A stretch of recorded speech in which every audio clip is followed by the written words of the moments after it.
Hello, class, and welcome to our presentation on religious viewpoints on abortion and personhood. So in this presentation, we are going to receive a brief overview, and then we'll talk about Jewish perspectives, Christian perspectives, Islamic perspectives, and Buddhist perspectives on this issue of abortion and personhood, and then we will end with a few conclusions. So in this presentation, we will examine some of the popular scriptural passages used to try to make sense of the moral dilemma of abortion. And in examining these handful of scriptural passages, we will gain a general understanding of religious attitudes on this dilemma. That is, again, as we've known from the very first day of class, there's a great amount of variation and diversity in our religious traditions. So obviously not all devotees of a religion are going to agree on a particular moral matter. So in this case, we're just going to examine some kind of general attitudes and motifs in our traditions. Now, put simply, it is safe to argue that all of our religious traditions, Judaism, Christianity, Islam, and Buddhism, view the procedure of abortion as controversial and perhaps even inherently immoral. In other words, none of our religious traditions actually condone abortion and see it as something moral, but rather regard it as something controversial and even immoral. But we are going to find in our religious traditions that there are some gray areas that are worth talking about, and we will find this in Judaism in particular. So let's take a look at some Jewish attitudes on abortion and personhood. So to begin, when does personhood begin according to the Jewish tradition? Well, rabbis in this tradition are divided over this question. So in the Mishnah and Talmud, some argue that personhood begins at conception, that the soul actually joins the body as soon as the ovum is fertilized. But other rabbis argue that it begins at birth, that is the time that we know with certainty that a being has personhood. But there is a general consensus in the tradition that personhood begins 40 days after conception, when the unborn child begins to resemble a human being. But full personhood, or full kind of membership into personhood, does not begin until birth. So the fetus 40 days after conception has some personhood and moral protection, but doesn't have full protection as a human being until it is born. Now, because full personhood is not achieved until birth, there is an argument made among the rabbis based upon a selection from the book of Exodus that the life of a fetus is not worth the same as the life of a woman or a mother. So in other words, a woman's life is worth more than an unborn child. So here's the quote. When people are fighting, injure a pregnant woman so that there is a miscarriage, and yet no further harm follows, the one responsible shall be fined what the woman's husband demands, paying as much as the judges determine. If any harm follows, meaning if the woman should suffer injury or die, then you shall give life for life, eye for eye, tooth for tooth, hand for hand, foot for foot, burn for burn, wound for wound, stripe for stripe. So in other words, if a pregnant woman is injured and the fetus dies, then the man who is responsible for injuring the woman pays a fine. But if the woman should die, then he has to forfeit his life. So in other words, a fetus is not worth the same as a living woman, because if that were the case, then if the fetus were to die, then the man would die, and the woman, if she died, then the man would die also. But there is not an equal punishment for the death of a fetus versus the death of a living woman. Now, based upon this, there is some rabbinic commentary regarding whether an abortion or when an abortion is lawful and when it is unlawful. So let's take a look at the selection from the Mishnah. If a woman is in difficult labor to the point that her life might be in danger, her child must be cut up while it is still in her womb. since the life of the mother is more important than the life of the fetus. But if the greater part of the child has already emerged, it may not be damaged, since one life cannot be more important than another. So once again, if a woman's life is in danger and she is in labor and the child has not been born yet, then it is permissible for a woman to have an abortion to save her life, because her life is worth more than the fetus. But if most of the fetus has actually been born already, then their lives are considered equal, because now the child has equal personhood with the mother. So when the child is still unborn, an abortion is permissible, but as soon as the child is beginning to be born, then it is no longer permissible. So with this in mind, in the contemporary United States, Jews are divided over the legality of abortion, because on the one hand, as we've learned, the Tanakh and Mishnah teach that the woman's life is more valuable than that of the fetus, and that there are times when an abortion is permissible. But on the other hand, some Jews view abortion as a violation of the commandment to be fruitful and multiply, because it prevents new children from coming into the world. But taken as a whole, the general consensus among Jews is that abortion is immoral, that it is wrong, but sometimes it is necessary in order to save the life of the mother. Now, in the Christian tradition, the general argument is that personhood begins at conception. So there's a big difference between this strain of thought and what we found in the rabbinic commentaries in Judaism. So personhood begins at conception, the moment when a woman's egg becomes fertilized. And there even exists an attitude in the Christian tradition that personhood begins before conception, as God has already pre-planned the destiny of a human being. So let's take a look at a few biblical quotes that kind of support this Christian position. So the first comes from Psalm 139. And what Psalm 139 seems to be indicating is that God loves people before they are born and knows them even before they are conceived. For you created my inmost being, you knit me together in my mother's womb. I praise you because I am fearfully and wonderfully made. Your works are wonderful, and I know that full well. My frame was not hidden from you when I was made in the secret place, when I was woven together in the depths of the earth. Your eyes saw my unformed body. All the days ordained for me were written in your book before one of them came to be.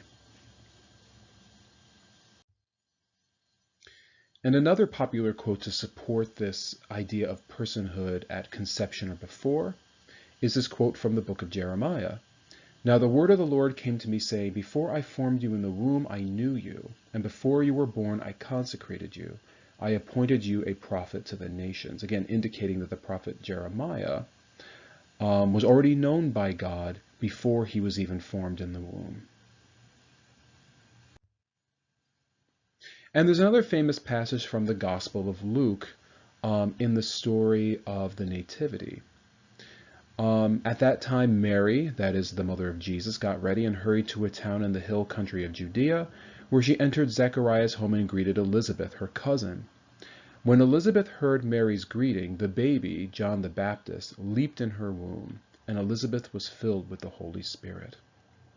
In other words, this quote is used to kind of establish that the fetus is conscious of what is going on in the world even before it's born, as with the example of John the Baptist receiving news of Jesus' conception in the Gospel of Luke.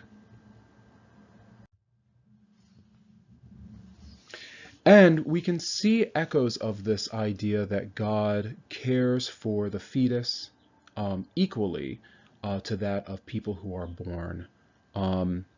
So we have here from Pope Benedict this idea that God does not distinguish between born and unborn persons.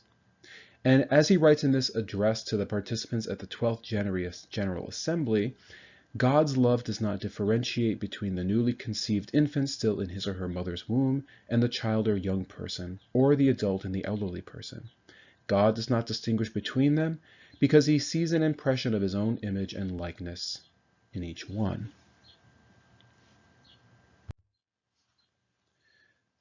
Now, the Roman Catholic perspective, however, is not the only perspective with respect to the morality or immorality of abortion.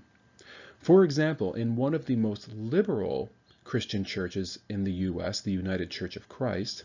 In their statement on reproductive rights from 2019, they argue, as a human rights issue, reproductive justice promotes the rights of people to bear children they want to have, to not bear children, to raise the children they do have in safe and healthy environments, and express their sexuality without oppression.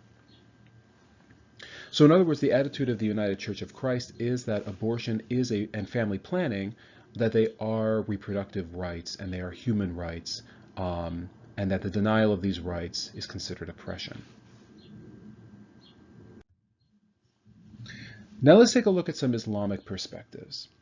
So neither the Quran nor the Hadith discuss the morality or immorality of the procedure of abortion, at least not to my knowledge or research. That is, from my understanding, the sacred texts don't actually say anything specifically about abortion as a medical procedure. However, the general Islamic attitude, regardless, is that abortion is haram or is forbidden. Okay, why? Well, even though there are no teachings against abortion, there are teachings against female infanticide or the killing of female children in the Quran. So, as the Quran teaches, do not kill your children because you are afraid of poverty and hunger, for we shall provide for them and for you. Secondly, in the Quran, there are teachings regarding the sanctity or the sacredness of life. So as is written in the Quran, whosoever has spared the life of a soul, it is as though he has spared the life of all people. Whosoever has killed a soul, it is as though he has murdered all of mankind. Now, there is a debate, regardless, in Islam, just as we have within Judaism, for example, and even to an extent Christianity, of this question of when does personhood begin? So in Islam, there's a debate. Does it begin 40 days after conception, 80 days, or 120 days after conception? So here's a selection from the Hadith that provides some perspective on this. Narrated by Abdullah, Allah's apostle, the true and truly inspired one, said, as regards your creation, every one of you is collected in the womb of his mother for the first 40 days, and then he becomes a clot for another 40 days, and then a piece of flesh for another 40 days. Then Allah sends an angel to write 4 words. He writes his deeds, time of his death, means of his livelihood, and whether he'll be wretched or blessed. Then the soul is breathed into his body. So in other words, in this passage from the Hadith, what seems to be indicated is that personhood is gained 120 days after the conception of the child, because it is at this time that the soul is breathed into his body and the fetus is given some kind of a destiny by Allah. So the general consensus, again, general consensus among Muslims is the following. Abortion is haram, and abortion is especially forbidden after 120 days, as this is when the soul enters the body of the fetus. However, it is stated in Islamic legal texts that sometimes an abortion is necessary to save the life of a woman because of complications. Yes. All right, and lastly, the Buddhist tradition. So in the Buddhist tradition, the act of abortion is considered a violation of ahimsa, or nonviolence. And if a Buddhist monk or nun assists in the procedure of an abortion, as some monks were trained in medicine and healing practices, they are subjected to the most severe punishment in the Sangha, which is disrobing, meaning that they can no longer be a monk or nun, and expulsion from the Buddhist community forever. As we see in the Tripitaka, an ordained monk should not intentionally deprive a living thing of life, even if it is only an ant. A monk who deliberately deprives a human being of life, even to the extent of causing an abortion, is no longer a follower of the Buddha. As a flat stone broken asunder cannot be put back together again, a monk who deliberately deprives a human being of life is no longer a follower of Buddha. Now, because of these rather strict attitudes in ancient Buddhist texts, in some strict Buddhist countries like Thailand, abortion is illegal. However, the recent discovery of 2,000 aborted fetuses in the country has led to debates over whether abortion laws should be abolished. So there is a kind of dialogue occurring these days in Thailand. And in other Buddhist countries like Japan, abortion is legal, but it is culturally considered shameful and dishonorable. And as we found in the Kyaun text, there is a special Shinto Buddhist ritual which comforts women who have kind of suffered from the shame of having an abortion. Now, despite these strictures that we find in ancient Buddhist texts, we do find a rather interesting perspective from the current Dalai Lama. He said in a 1993 New York Times interview, "Of course, abortion from a Buddhist viewpoint is an act of killing and is negative, generally speaking, but it depends on the circumstances. If the unborn child will be retarded, or if the birth will create a serious problems for the parent, these are cases where there can be an exception. I think abortion should be approved or disapproved according to each circumstance." So, abortion is considered evil in the eyes of the Dalai Lama, but it depends upon the circumstances ultimately as to whether the procedure should be permissible or not. All right, now some conclusions. So remember, the purpose of this presentation was for us to gain a general understanding of religious attitudes regarding the morality or immorality of abortion by examining some of the most popular quotes from sacred texts used to make sense of this medical procedure. So again, a general understanding based upon these most popular quotes. Now, clearly, though, even from this brief presentation, we can see that there do exist disagreements within religious communities as to when personhood begins, whether the life of the mother is more important than that of the fetus, and whether there are times when abortion is considered a medical necessity. So again, even in this brief presentation, we see that there is some variation in terms of attitudes with respect to abortion and personhood. So with this in mind, my question to you all is, what have you gained from this presentation? So what have you learned? What is your understanding of how our religious traditions perceive abortion from a moral point of view? And so I really encourage us to share some of our thoughts about this in our discussion forum this afternoon and for the rest of the week.